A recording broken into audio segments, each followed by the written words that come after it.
तो hello guys, Puneet is back with new some cool tips and tricks. इस video में आपको क्लियर करने वाला हूँ बहुत ही बड़ी समस्या का समाधान। आप लोगों के दिमाग में चल रहा होगा ये कन्फ्यूजन, अगर आप एक वीडियोग्राफर हैं और आपने प्लान कर रखा है कि मुझे कोई कैमरा नया परचेज करना है या वीडियो कैमरा कुछ अपग्रेड करना है, आपके दिमाग में चल रहा होगा कि मैं DSLR परचेज करूँ या फिर वीडियो कैमरा। जैसे कि आप देख रहे हैं मार्केट में एक शिफ्ट हो रहा है, लोग वीडियोग्राफर वीडियो कैमरास को छोड़कर DSLR परचेज करें। पर आपको बताने वाला हूँ कि अगर आप एक DSLR पे मूव होते हैं, अगर आप एक प्रोफेशनल वीडियोग्राफर हैं, तो आपको क्या प्रॉब्लम्स देखने को मिलेंगी एक DSLR के अंदर होंगी। साथ ही में मैं बताने वाला हूँ profit and loss DSLR film making के, और उसी के बाद मैं कवर करूँगा एक पॉइंट को जो कि है कैमकॉर्डर्स के profit and loss film making के। तो लेट्स गेट वी स्टार्टेड। बिना वक्त गवाए इस प्रॉब्लम का सोल्यूशन देख लेते हैं।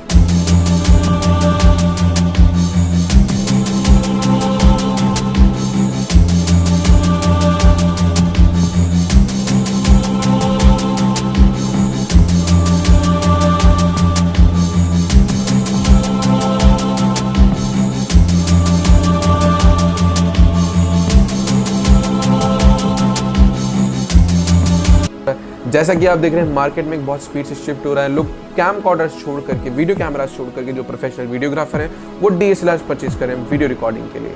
पर क्या वो वर्थ करता है, ये एक सबसे बड़ी बात है, क्योंकि वीडियोग्राफर्स जो स्पेशली फॉर वीडियो करते हैं उन लोगों के लिए हमेशा एक दिमाग में अभी कन्फ्यूजन चल रहा है इस चीज़ को लेकर के।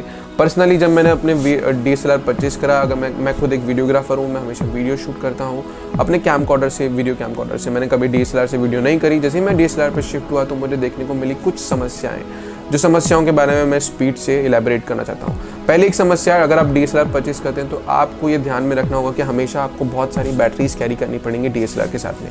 Because of DSLR long time के लिए उसकी जो बैटरी होती है वो छोटी होती है, और DSLR मेड फॉर पिक्चर्स यानी स्टिल पिक्चर क्लिक करने के लिए बना होता है, इसलिए उसमें छोटा बैटरी डाला जाता है और वो वीडियो में ज़्यादा बैकअप नहीं दे पाती। इसलिए मुझे करीबन 4 से 5 बैटरीज मुझे हमेशा अपने साथ में कैरी करनी होती है, मुझे अगर वीडियो रिकॉर्ड करना है 1 घंटे का। तो ये की सबसे बड़ी प्रॉब्लम होती है DSLR की। साथ ही में अगर मैं ट्रैवल कर रहा हूँ तो ये सबसे बड़ी समस्या है, क्योंकि मुझे हमेशा चार्जिंग पॉइंट्स नहीं मिलते, तो बार बार मुझे अलग से हर बैटरी के लिए या तो मल्टी वाले चार्जर्स परचेज करने पड़ते हैं जो एक ही बार में 3-4 बैटरी चार्ज करते हैं, या फिर मुझे हमेशा मेरे 3 से 4 चार्जर्स कैरी करके रखने पड़ते हैं, जो कि मैं जहाँ पे भी जगह देख करके मेरी बैटरी को चार्ज कर सकूँ, तो जो भी बहुत इनकन्वीनियंट है। साथ ही में एक जो प्रॉब्लम होती है, DSLR का सेंसर बड़ा होता है, बॉडी छोटी होती है, इस वजह से DSLR सेंसर बड़ा होने की वजह से जब आप वीडियो शूट उस पर करते हो तो वो हीटअप होने लग जाते हैं। हीटअप इतना ज़्यादा हीट हो जाते हैं कि आप 15 से 10 मिनट से ज़्यादा वीडियो एक DSLR में लगातार नहीं शूट कर सकते। आपको अपना कैमरा बंद करना पड़ता है। करीबन 10 से 15 मिनट बाद अपने कैमरा को रीस्टार्ट करके अपने वीडियो को कंटिन्यू कर पाते हो। DSLR बेसिकली नहीं बना कि आप लगातार वीडियो शूट करें। DSLR केवल कट टू कट शॉट्स के लिए बनाएं। अगर आप एक सिनेमैटिक फुटेज रिकॉर्ड करना चाहते हैं तो सिनेमैटिक फुटेज के लिए DSLR एक बहुत बड़ा अच्छा ऑप्शन है। पर अगर आप देख रहे हैं कॉन्टिन्यूस वीडियो रिकॉर्डिंग के लिए तो DSLR बिल्कुल भी अच्छा ऑप्शन नहीं है। हमेशा आपको दुख ही देगा जब आप वीडियो शूट करेंगे DSLR से। थर्ड पॉइंट जो मुझे बहुत बुरा लगता है DSLR के अंदर वीडियो शूट करने में, DSLR हमेशा आपको 8 बिट फाइल की रिकॉर्ड करके देता है। 8 बिट फाइल और 10 बिट फाइल के बारे में मैं आपको क्विकली बता देता हूँ। 8 बिट फाइल में 256 सिग्नल, 8 बिट फाइल में करीबन 256 सिग्नल्स रिकॉर्ड होते हैं RGB के, और 10 बिट फाइल के अंदर 1024 सिग्नल, मतलब ऑलमोस्ट 5 गुना ज़्यादा कलर सिग्नल्स आपका 10 बिट फाइल रिकॉर्ड करता है। तो जब मैं पोस्ट प्रोडक्शन में बैठता हूँ तो DSLR की वीडियो के अंदर मैं ज़्यादा पोस्ट प्रोडक्शन नहीं कर सकता, मुझे कलर्स में बैंडिंग दिखने लग जाएगी। पर अगर मेरे पास एक 10 बिट फाइल है, जो कि नॉर्मली जो भी मार्केट में कैमकॉर्डर्स आ रहे हैं वो आपको आजकल 10 बिट की फाइल आसानी से बना के दे देते हैं फुल HD रेजोल्यूशन के ऊपर। तो फुल HD रेजोल्यूशन पे 10 बिट फाइल एक बहुत बड़ी बात है, ताकि मैं आसानी से उस पर पोस्ट प्रोडक्शन कर सकता हूँ। मुझे कलर स्पेस ज़्यादा मिलता है और एडिटिंग में मुझे बहुत हेल्प होती है। पॉइंट जो मुझे खतरनाक लगता है DSLR का, कि DSLR को हमेशा गिम्बल के थ्रू ही यूज़ किया जा सकता है। Because of DSLR made for जो उनका बॉडी एग्नॉमिक्स होता है वो बना होता है एक स्टिल पिक्चर्स क्लिक करने के लिए, वो वीडियो के लिए नहीं बने। इस चक्कर में आपको हमेशा एक गिम्बल यूज़ करना पड़ेगा, और गिम्बल यूज़ करने से हमेशा आपकी कॉस्ट भी बढ़ जाती है, इन्वेस्टमेंट जो कॉस्ट होती है वो भी बढ़ जाती है, साथ ही में उसको कैरी करने में भी बड़ी प्रॉब्लम आती है। तो स्मूथ वीडियो रिकॉर्ड करने के लिए DSLR में गिम्बल लगाना मस्ट हो जाता है। अगर मैं बात करूँ कैमकॉर्डर्स, तो कैमकॉर्डर्स मेड फॉर बने होते हैं, क्योंकि उनकी जो बॉडी डायनामिक्स है, शेप होती है, वो मेड फॉर बनी होती है मूवी रिकॉर्डिंग और वीडियो रिकॉर्डिंग के लिए।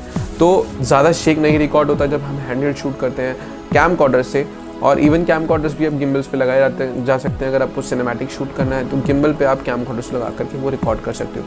बट मुद्दा ये नहीं है, मुद्दा ये है कि आप कैमकॉर्डर से हैंड हेल्ड शूट कर सकते हो विदाउट किसी शेक के, बिकॉज ऑफ जो उनका बॉडी एग्नॉमिक्स होता है, डायनामिक्स होते हैं, वो बने होते हैं वीडियो रिकॉर्ड करने के लिए, ना कि स्टिल पिक्चर क्लिक करने के लिए।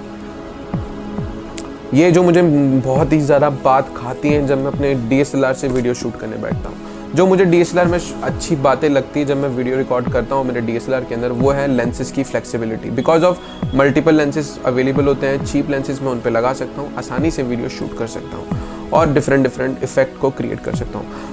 सेकंड जो मुझे अच्छा लगता है, बिकॉज ऑफ बड़ा सेंसर होता है 35 mm का, इस वजह से मुझे बोके इफेक्ट और डायनामिक रेंज अच्छी देखने को मिलती है और वीडियो की क्वालिटी अबाउट डेप्थ को लेकर के बहुत अच्छी मिलती है। कलर्स को लेकर के वीडियो इतना अच्छा नहीं होता कंपैरेटिवली 10 बिट फाइल और 8 बिट फाइल से, बट जो डेप्थ की बात करूँ बिकॉज ऑफ बड़ा सेंसर होता है तो मुझे डेप्थ ज़्यादा मुझे देखने को मिलती है DSLR की वीडियो के अंदर। साथ ही में अगर मैं बात करूँ DSLR शूटिंग के लिए, तो DSLR थोड़े कॉम्पैक्ट होते हैं कंपैरेटिवली कैमकॉर्डर से, तो उन्हें आसानी से लेके जाया जा सकता है कहीं पे भी। जैसे कि मिररलेस टेक्नोलॉजी मार्केट में आ चुकी है और वो बहुत ही कॉम्पैक्ट कैमरा है, वो हमेशा मेरे बैग में मैं उन्हें कैरी करके लेके जा सकता हूँ। कंपैरेटिवली अगर मैं एक बड़ा कैमकॉर्डर यूज़ कर रहा हूँ तो मैं उसे कहीं पे भी लेके नहीं जा सकता, एक अलग से मुझे बैग हमेशा कैरी करना पड़ेगा, तो जो कि कैमकॉर्डर्स की बड़ी प्रॉब्लम है। इस वीडियो में मुझे लगता है आपकी बहुत हेल्प हुई होगी। पसंद आया हो तो please don't forget to subscribe my channel. उस रेड आइकन को दबाना बिल्कुल ना भूलें, साथ ही में जो बेल लगा है उसे भी बजा दें, एक बार घंटी बजा दें, ताकि आपको जब भी कोई भी लेटेस्ट वीडियो आए मेरा तो आपको नोटिफिकेशन मिल जाए। और साथ ही में इंस्टाग्राम और फेसबुक पे मुझे फॉलो कर सकते हैं, जो कि लिंक आपको डिस्क्रिप्शन में दे रखे होंगे। अगर आपके मन में कोई भी सवाल या सुझाव है तो आप कमेंट कर सकते हैं बिलो सेक्शन के अंदर। साथ ही साथ आप मैसेज कर सकते हैं मुझे फेसबुक और इंस्टाग्राम पे, मैं आपकी जल्द से जल्द हेल्प करने की कोशिश करूँगा, वहाँ पे भी आपकी मैं रिप्लाई करने की कोशिश करूँगा। So thank you for watching this video, मुझे लगता है ये हेल्पफुल होगा। Stay tuned, stay rock.